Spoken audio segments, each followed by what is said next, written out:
કેમ છે બાળકો? મજામાં? જો છેલ્લા લેક્ચરમાં આપણે સ્વાધ્યાય 14.2 સુધી કરેલું હતું.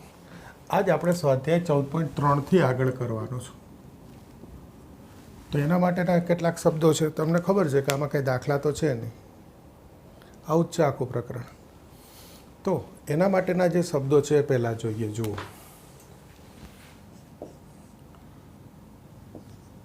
પહેલું છે સંયોજન. આપણે પહેલાં અગાઉના લેક્ચરમાં જોયું સંયુક્ત વિધાન. અને અથવાથી જોડીએ ત્યારે સંયુક્ત વિધાન બને. એમાં ભાગ પાડીશું. બે વિધાનોને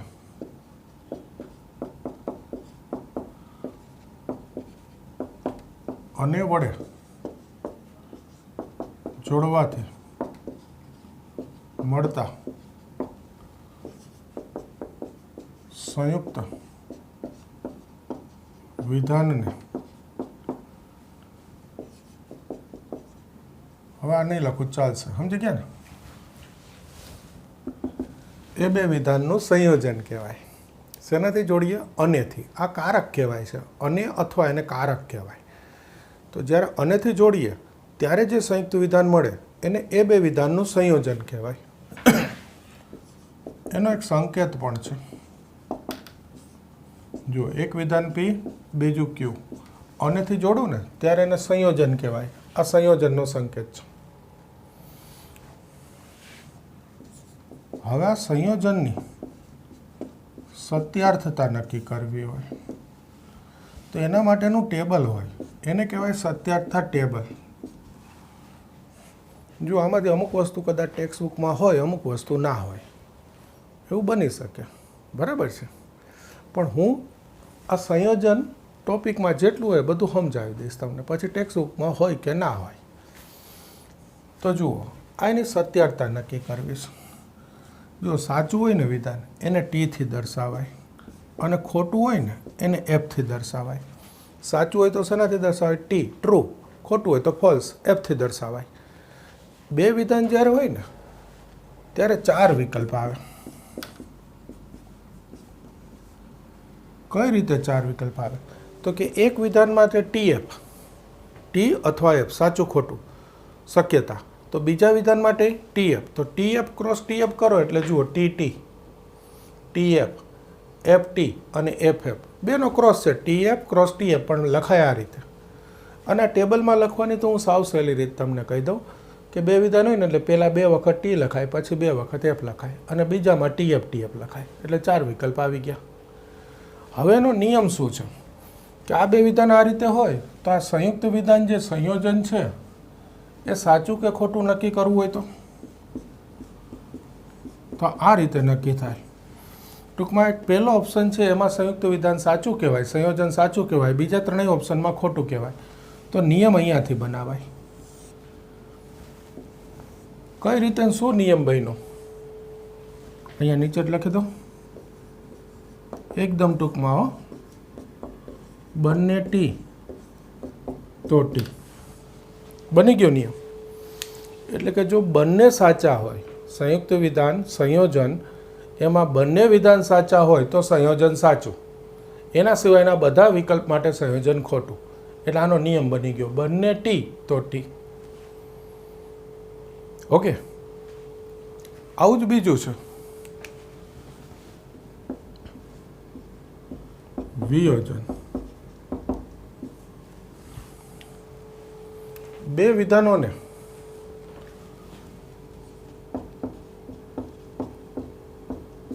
અથવા વડે જોડીએ. જોજો અહીંયાથી વાક્ય તમારે લખી લેવાનું, હું થોડી આળસ કરું છું.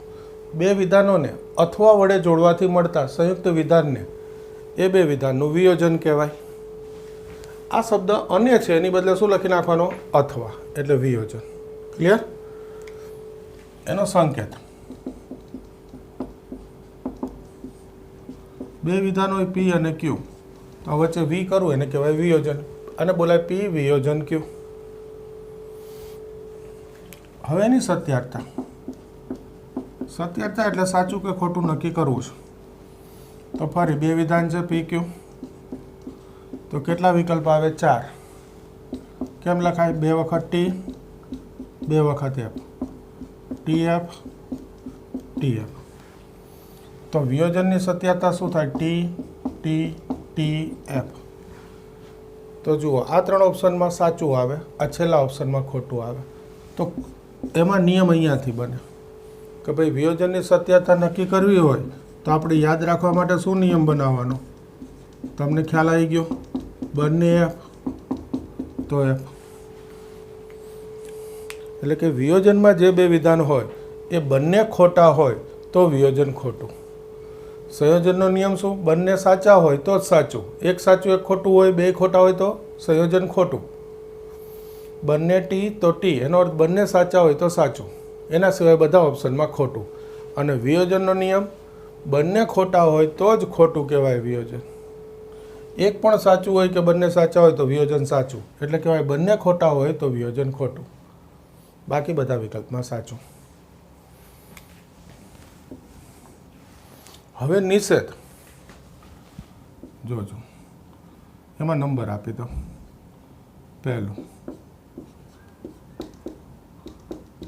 સંયોજનનું નિષેધ કરો તો નિયમ છે નિષેધ પી વિયોજન નિષેધ ક્યુ. આ બધું નથી હો ચોપડીમાં, ઘણું બધું નથી ચોપડીમાં, ખાલી સંયોજન વિયોજન જ છે. આ સત્યાર્થને આ બધું નથી, પણ તમે યાદ રાખજો, કામ આવશે. તો આ સંયોજનનું નિષેધ એટલે શું થયું? તો કે બંને વિધાનનું નિષેધ થાય અને સંયોજનની બદલે શું થઈ જાય? વિયોજન. એ જ રીતે વિયોજનનું નિષેધ કરું તો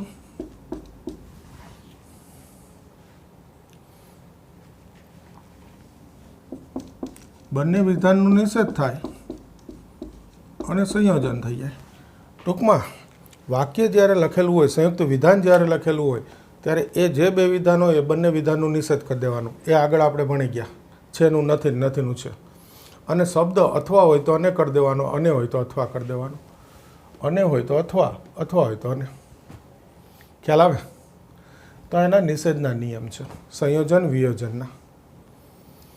હવે એક માહિતી સાંભળજો કે સંયોજન વિયોજન કીધું, અથવા અનેનો ઉપયોગ, પણ આ અથવા શબ્દ છે એ હંમેશા કાંઈ વિયોજન માટે જ ઉપયોગ થાય એવું નથી. ક્યારેક આપણે એમને બી અથવાનો ઉપયોગ કરતા હોઈએ છીએ. તો અથવાનો ઉપયોગ જે છે એ 2 રીતે થતો હોય છે. પહેલો છે સમાવેશ વિકલ્પ. અથવાનો ઉપયોગ સમાવેશ વિકલ્પ તરીકે. ક્યારે? તો કે જે 2 વિધાન હોય, અથવા વચ્ચે હોય ને 2 વિધાન હોય, એ બંને વિધાન દ્વારા દર્શાવાતી ક્રિયા છે, એટલે હું એને કહીશ બંને ક્રિયા એક સાથે શક્ય હોય તો અથવાનો વિકલ્પ કહેવાય સમાવેશ વિકલ્પ તરીકે. એક ઉદાહરણ બોલું છું. રવિવારે રજા હોય છે અથવા તહેવારના દિવસે રજા હોય છે, તો બંને સાથે બની શકે ભાઈ. કોઈ તહેવાર છે, રવિવાર આવતો હોય તો રવિવારની રજા કહેવાય ને તહેવારની રજા કહેવાય. બંને વિકલ્પ સાથે શક્ય છે. તમે ગણિત ભણશો અથવા ભૌતિક વિજ્ઞાન ભણશો, બંને સાથે ભણો એ ગ્રુપ હોય તો. હજી અથવા રાસાયણ વિજ્ઞાન ભણશો, બોલું તોય ચાલે. તો અથવાનો ઉપયોગ કેવો થઈ ગયો? સમાવેશ વિકલ્પ. કે અથવામાં જે 2 વિધાન છે બંને એક સાથે શક્ય છે. અને બીજો અથવાનો ઉપયોગ છે એ નિવારક વિકલ્પ તરીકે છે. શેના તરીકે છે? નિવારક. તો કે અથવા વડે જે 2 વિધાન જોડેલા હોય એ બંને ક્રિયા એક સાથે શક્ય ના હોય. બંને ક્રિયા એક સાથે શક્ય ન હોય ત્યારે અથવાનો ઉપયોગ જે છે એ નિવારક વિકલ્પ કહેવાય. હું તમને કહું કે તમે ગણિત ભણશો અથવા જીવ વિજ્ઞાન ભણશો, બંને એક સાથે શક્ય નથી અત્યારની પદ્ધતિ પ્રમાણે. એ ગ્રુપ બી ગ્રુપ જુદું જ રાખીએ છીએ. કોઈ કહેતા નહીં સાહેબ એ બી ગ્રુપ રખાય, મને ખબર જ રખાય, પણ કોઈ રાખે છે નહીં. એટલે અત્યારની પદ્ધતિ પ્રમાણે ગણિત ભણશો અથવા જીવ વિજ્ઞાન ભણશો તો નિવારક વિકલ્પ છે. હવે એમાં કન્ફ્યુઝન થયું તો બીજું ઉદાહરણ આપું. તમે 12મું ધોરણ પાસ કરી એન્જિનિયરિંગમાં એડમિશન લેશો અથવા મેડિકલ શાખામાં અભ્યાસ લેશો, છે શક્ય? 2માં એન્જિનિયરે થવાય ને ડૉક્ટરે થવાય, એક સાથે બને? ન બને. તો અથવાનો ઉપયોગ કેવો થઈ ગયો? નિવારક વિકલ્પ તરીકે. એકદમ સહેલી વસ્તુ છે. અથવા વડે બે વિધાન જોડેલા છે, એ બંને વિધાનમાં જે દર્શાવેલું છે એ બંને એક સાથે કરી શકાય એવું હોય તો સમાવેશ વિકલ્પ, એ બંને એક સાથે કરી શકાય એવું ના હોય તો અથવાનો ઉપયોગ કહેવાય નિવારક વિકલ્પ તરીકે. બરાબર છે. હજી એક શબ્દ ભણવાનો છે, પહેલાં તૈયાર કરી દો પછી એ જોઈએ.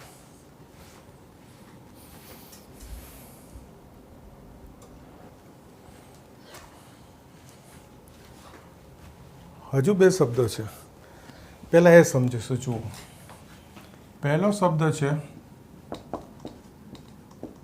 વૈશ્વિક કારક. પ્રત્યેક, દરેક, બધા જ. ગુજરાતીમાં આપણે શું કહીએ?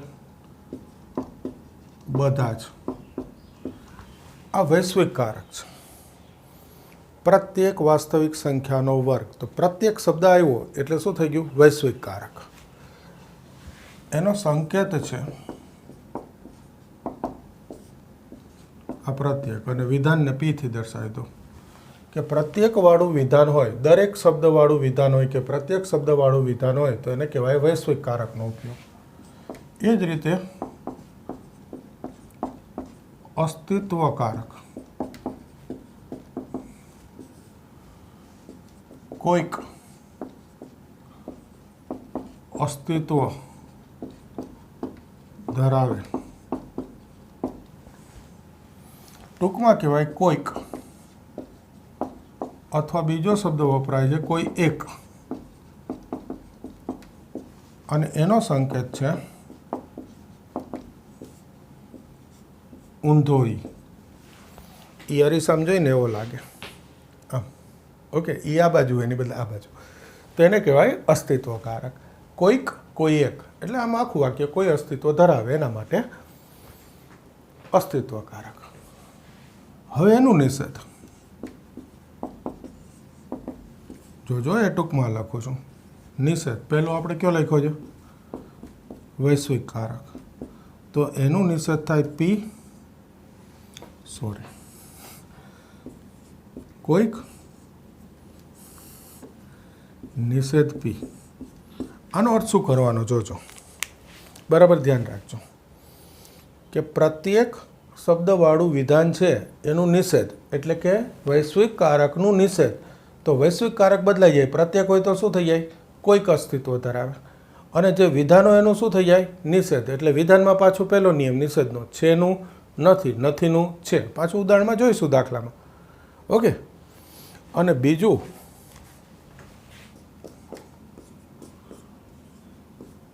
આ અસ્તિત્વકારક હોય એનું નિષેધ કરું તો પ્રત્યેક અને વિધાનનું નિષેધ.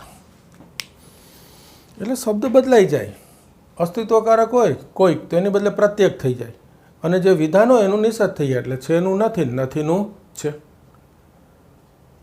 બરાબર છે. આ પાછું આપણે ઉદાહરણ તરીકે સ્વાધ્યાયમાં આવે જ છે ત્યારે જોઈએ. હવે જુઓ, બધી સમય સંખ્યાઓ વાસ્તવિક સંખ્યા છે અને બધી વાસ્તવિક સંખ્યાઓ સંકર સંખ્યાઓ નથી. આનો સંયોજક ઓળખવાનો છે, એટલે કે અને અથવા. તો આમાં જુઓ જોઈએ કયો સંયોજક છે. બે વિધાનને આપણે શેનાથી જોડ્યા છે? અનેથી. તો આનો સંયોજક શું થાય? અને. અને પછી એના ઘટક વિધાન જુદા પાડવાના છે. પી બધી. પેલું વિધાન લખી નાખવાનું, સમય સંખ્યાઓ વાસ્તવિક છે. બોલો. બીજું વિધાન, બધી વાસ્તવિક સંખ્યાઓ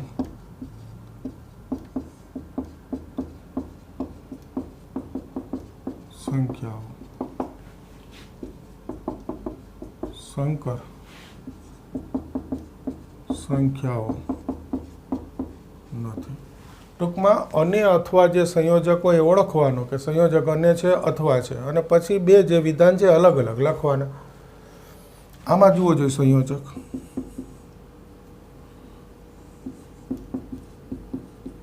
કયો છે? અને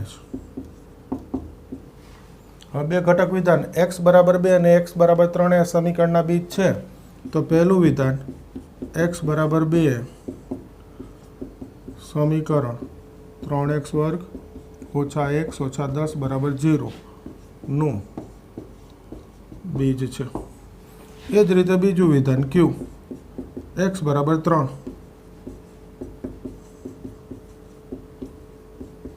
આ લખી નાખશો ભાઈ નું બીજ છે.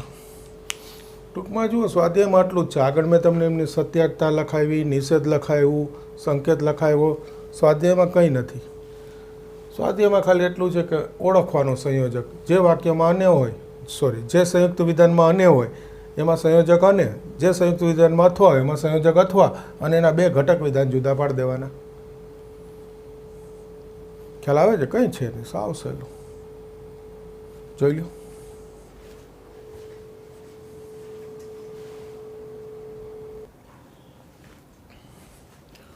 હવે જુઓ દાખલા નંબર 2. હું વાક્યો તો લખીને રાખું છું, કેટલો ટાઈમ બચે.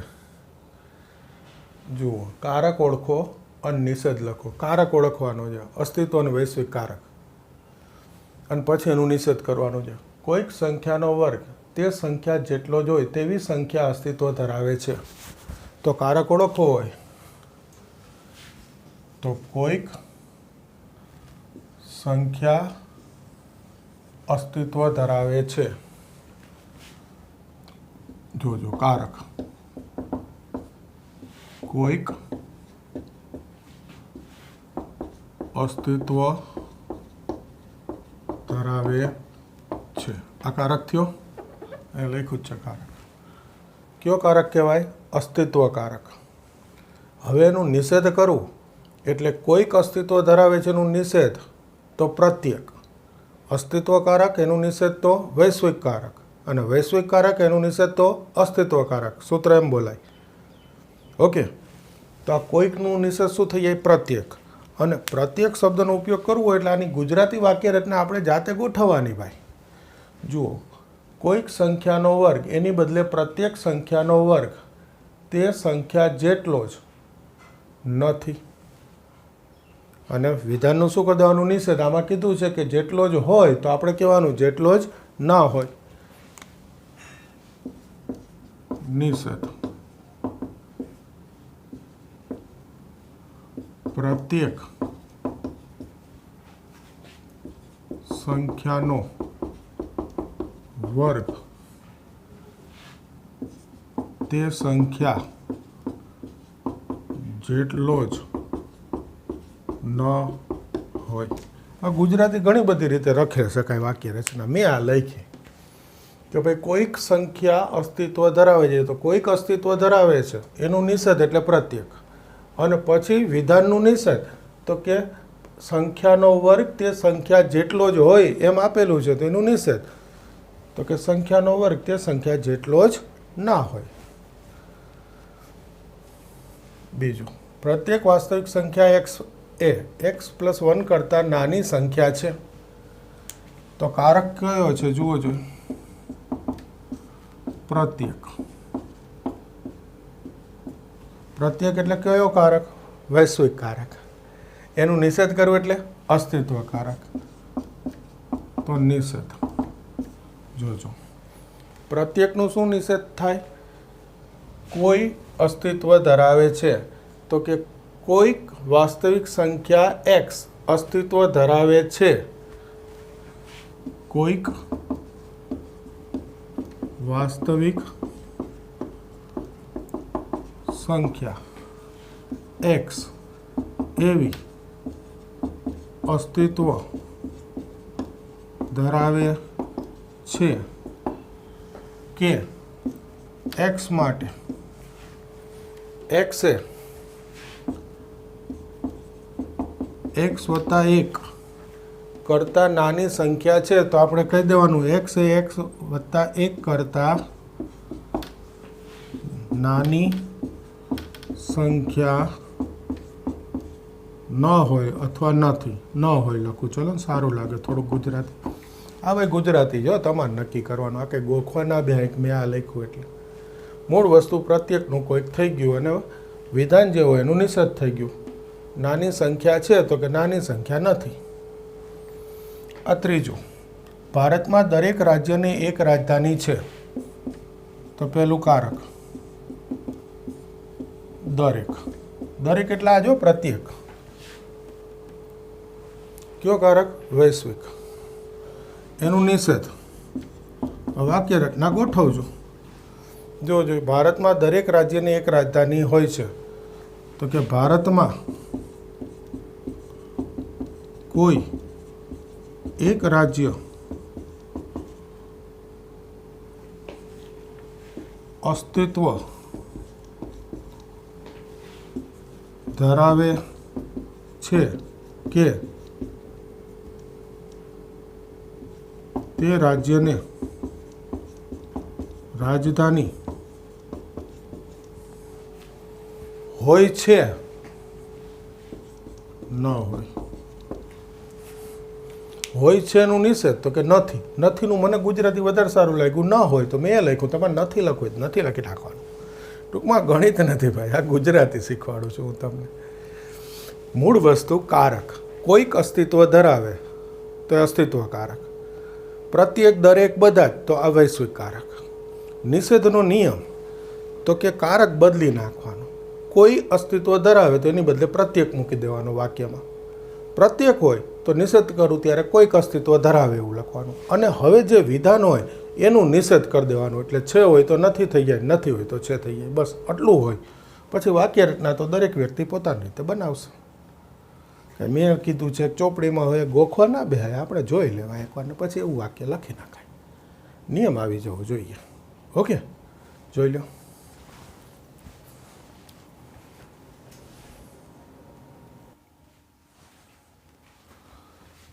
ચોથો દાખલો જુઓ, છેલ્લો આ સ્વાધ્યાયનો. અથવાનો ઉપયોગ સમાવેશ વિકલ્પ તરીકે છે કે નિવારક વિકલ્પ તરીકે નક્કી કરવું છે. ટૂંકમાં એક માર્કના એસક્યુ છે આ પ્રકરણમાં. ઓકે, સૂર્ય ઉગે છે અથવા ચંદ્ર હાથમાં. તમે જુઓ જો આ બે એક સાથે થાય. સૂર્ય ઉગે અને ચંદ્ર હાથમાં, બે એક સાથે શક્ય નથી. અથવા વડે જે સંયુક્ત વિધાન બનાવેલું છે એ બંને વિધાનમાં જે ક્રિયા બતાવેલી છે એ બંને ક્રિયા એક સાથે કરી શકાય, એક સાથે શક્ય હોય તો સમાવેશ વિકલ્પ, એક સાથે શક્ય ના હોય તો નિવારક. તો આ બંને એક સાથે શક્ય નથી, આ નિવારક વિકલ્પ છે. અથવાનો ઉપયોગ કઈ રીતે છે? નિવારક વિકલ્પ તરીકે. બીજું વિધાન જુઓ, ડ્રાઇવિંગ લાયસન્સ મેળવવા માટેની અરજી કરવા માટે તમારી પાસે રેશન કાર્ડ અથવા પાસપોર્ટ હોવા જોઈએ. રેશન કાર્ડ અથવા પાસપોર્ટ. હવે જુઓ, કોઈ એક વ્યક્તિ ડ્રાઇવિંગ લાયસન્સ લેવા જાય તો આમાં એવું કીધું છે કે એની પાસે રેશન કાર્ડ હોવું જોઈએ અથવા પાસપોર્ટ. તો જુઓ, એની પાસે રેશન કાર્ડ હોય, પાસપોર્ટ હોય, ઇલેક્શન કાર્ડ હોય, હવે તો આધાર કાર્ડ પણ હોય. હોય કે નહીં? હોઈ શકે, આ બધું જ હોઈ શકે. તો આ એક જ વ્યક્તિ પાસે રેશન કાર્ડ અને પાસપોર્ટ હોય એ એક સાથે શક્ય છે ભાઈ. એટલે આ વિકલ્પ કેવો થઈ ગયો? સમાવેશ વિકલ્પ. ઓકે. અને છેલ્લું, બધી જ પૂર્ણાંક સંખ્યાઓ ધન અથવા ઋણ હોય. તો બધી સંખ્યા ધને હોય અને બધી સંખ્યા ઋણે હોય, એક સાથે શક્ય છે નહીં. સંખ્યા ધન હોય અથવા ઋણ હોય, બે જુદું જુદું હોય, એક સાથે શક્ય નથી ધન અને ઋણ. તો આ અથવાનો ઉપયોગ કેવો થઈ ગયો? નિવારક વિકલ્પ તરીકે છે. બોલો, ખ્યાલ આવે છે? તો અહીંયા આપણું આ સ્વાધ્યાય 14.3 પૂરું થાય. અહીંયા હું આપણો આ લેક્ચર એ પૂરો કરું છું. ટૂંકમાં આ લેક્ચરમાં આપણે સ્વાધ્યાય 14.3 કર્યું. એમાં તમે જોયું કે આગળ જે મેં લખાયું, સત્યાર્થતા કોષ્ટક, એનો સંકેત, સંયોજન, વિયોજનનો, એનું નિષેધ, એ કશું જ ઉપયોગમાં આવતું નથી ટેક્સ્ટ બુકમાં. બીજે ક્યાંક આવશે કામ, ટેક્સ્ટ બુકમાં અત્યારે એનો ઉપયોગ નથી. ઓકે, પણ આપણે કરવાનું જ તૈયાર. તો આ લેક્ચર એટલો રાખું છું. આગળ નવું પાછું નવા લેક્ચરમાં ભણીશું. મળીએ નવા લેક્ચરમાં. સરસ તૈયાર કરી દેજો. જે છે એ સહેલું જ છે પણ પેપરમાં પૂછાય છે ભાઈ, એટલે કરવાનું તો છે જ. ઓકે.